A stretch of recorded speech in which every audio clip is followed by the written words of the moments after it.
Hello everyone, welcome back to another video by Clip on my YouTube channel, and in this video I'm gonna share with you several things which I wish I knew at the beginnings of my career.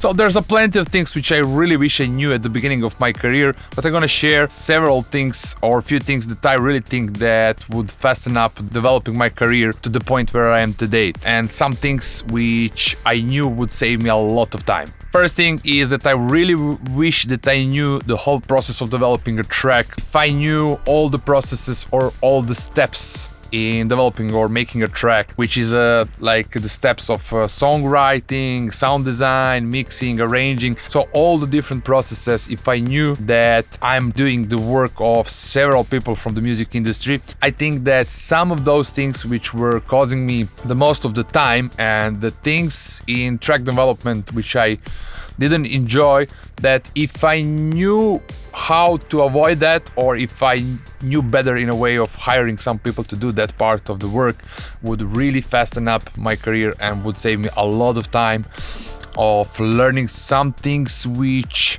I just did just because they needed to be done, and I kinda had this feeling that I need to do and that every artist is supposed to do everything by their own. But I was wrong, and I remember how shocked I was when I realized that some artists in which music I enjoyed, or some artists that were my inspiration, like how many people were involved in those projects, and actually how small part of the whole their career or the picture that was going out were actually done by the artist itself. So I really thought that this is a standard, that all of the artists are doing all of these parts of the job by their own, and that I also need to master all of these steps in a way to become a successful artist and to be on the point where I am today.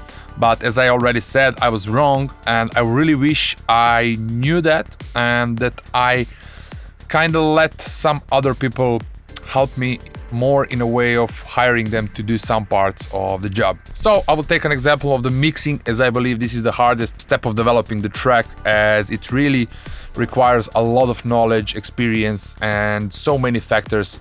And I really think that people can develop their career much faster if they would have some help for, let's say, at least mixing, as that way, as an artist, you could be enjoying in your creative work while you can save a lot of time by hiring someone else to do your mixes.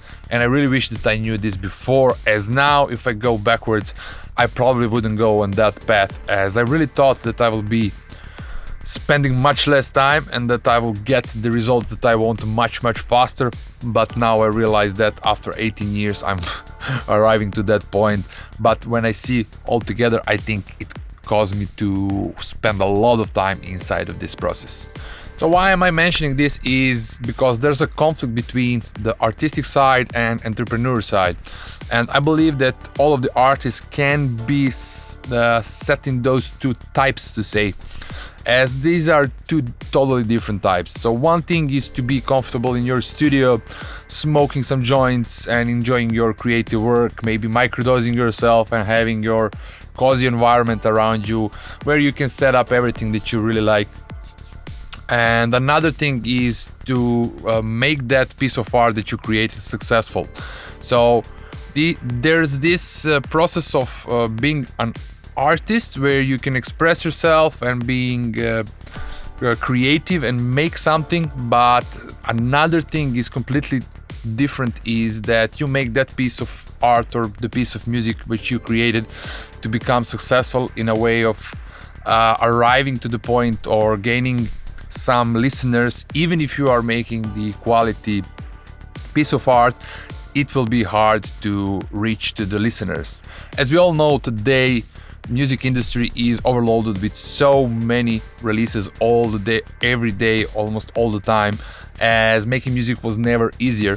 So it caused that there's much more people than in the past making music, as it's much cheaper and much more available today than it was previously. So today, without some entrepreneur set of skills, it's kind of hard that you expect any success. I was trying to make my career completely with this artistic side, and I really hoped that my music will find its own way. So I was concentrated on producing as most as possible, or the biggest as possible amount of tracks in a way that my music find its own path. I was right, but in the same moment I realized that by producing that much of material in the first years of my career, I was actually gaining or doing some of the business model as well, or this entrepreneur set of skills, which I had this tactic, making more material in a way to succeed something. And I realized that if without any sets of entrepreneur or business skills, I won't be having success that I wanted for myself or that my music deserves. So without gaining this entrepreneur or business set of skills, we are actually losing the game, as we need to understand this is not a competition, but we need to understand that others will be doing a lot of things from this entrepreneur or business set of skills which I'm mentioning. I wish also that I knew before that the job is not finished the moment when the track is getting released, that actually after the track is getting released, it's even maybe more job to be done from that point, and that just releasing a track is just a start point, and that is maybe a half of the job. And this second part is actually going to this entrepreneurship or the business side of the music, and I believe it is almost equally important as the artistic side. I also have met a lot of artists during my career which were an amazing artist, but they didn't enjoy that much in making all of this other part of the work, which is this business model where you need to advertise yourself and to build audience on the social medias. Actually, I'm really enjoying gaining the audience through the YouTube, as I really felt it, as I can share something that really resonates with me, and this is all of these videos that I'm making, while Instagram is more about creating an artificial picture about yourself. So this is the part of the job where I really didn't find myself, as I'm really driven by honesty, and I believe that's the only way that I can go through the life, is just being what I am. And if I'm pushed trying to pretend that I'm something which I'm not, I really don't feel comfortable, and the whole game or the life that I'm at, I won't start feeling it that much. So that way, all about the Instagram, making the stories, recording everything I do with the purpose of creating some image which might not be the real image about me, I just didn't felt it. I realized that I cannot do something and that I cannot follow all the business models.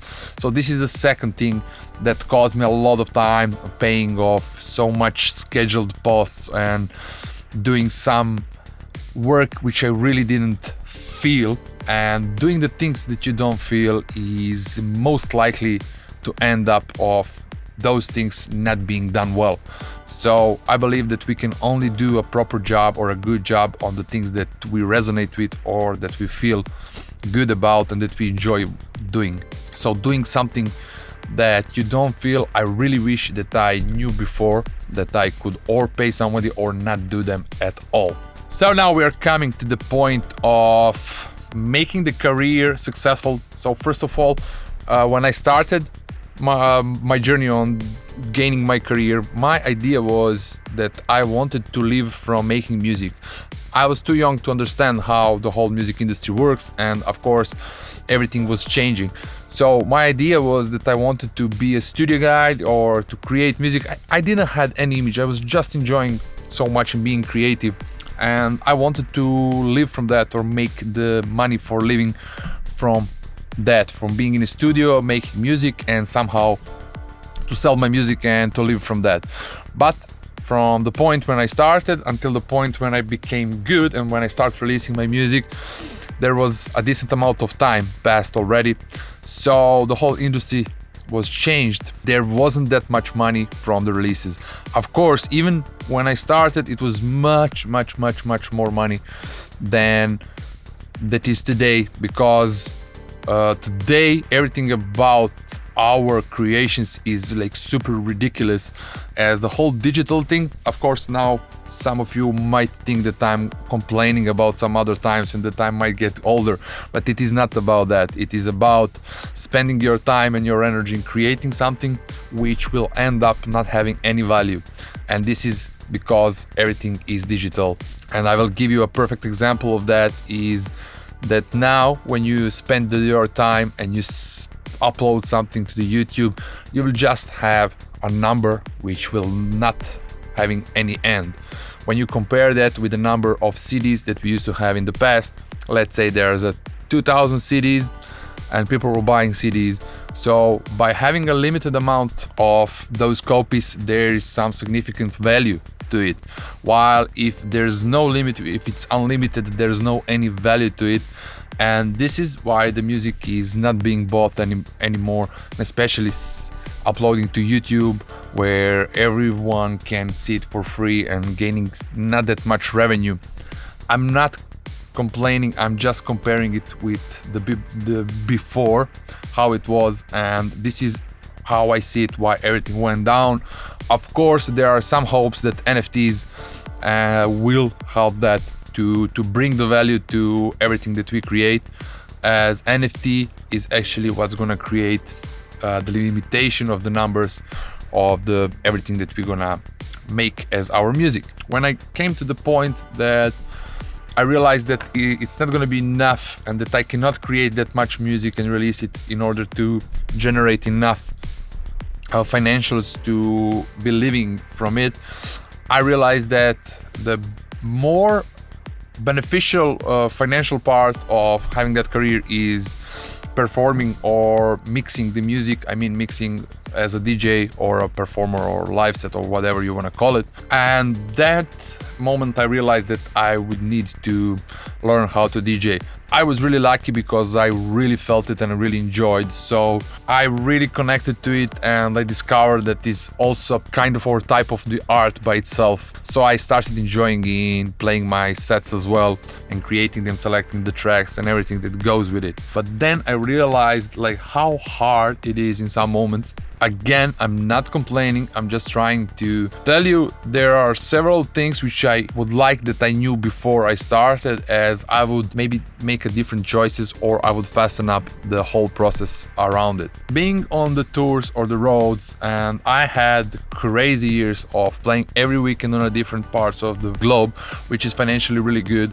But the picture that is going on the social medias from us is not gonna be all the hours spent on the airports, canceled flights, delays or layovers, or spending that much time completely alone on the airports or in a queues for waiting for visas. So there's a lot of things which are not going publicly and that people are not realizing. I have met so much artists that were not enjoying in that. So they were fighting a lot, they were gaining, they were making music, they were pushing, and the moment when they started touring around and going, they really didn't like it.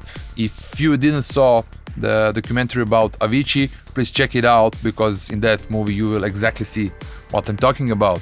I'm lucky in this position because all about the traveling and everything I did enjoy. But as I said, there are so many artists which are really struggling being on the road all the time with not being in their comfortable zones. And this might be the crucial thing for developing your career, is that you divide those two processes. One is being an artist, being creative, having a cozy moment in your studio, but the other part of the story is something that needs to be calculated, is that you need to imagine yourself being on the roads. 2014, I really had this burnout, and I know some really famous artists also had these problems, like waking up without being able to understand on which place of the planet they are. This is something that doesn't affect your mental health in a good way, and as we all know, we are not getting any younger. It is something that I really think it's important to mention. This is maybe the hardest point of them all. So these are a few things which I really wish that I knew before on the beginning of my career,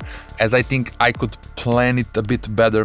And the reason for this video is that I really want to try to share with you, as you maybe can do it better than I did, in order to use our time the best as possible. Try to organize yourself, and if there's anything on this side that you don't like, maybe you can avoid it by having some help from some other people who are already been through this, and that way help you to develop your career on the less painful way as possible. I really hope that you like this video. See you soon with another video. Bye. Ciao.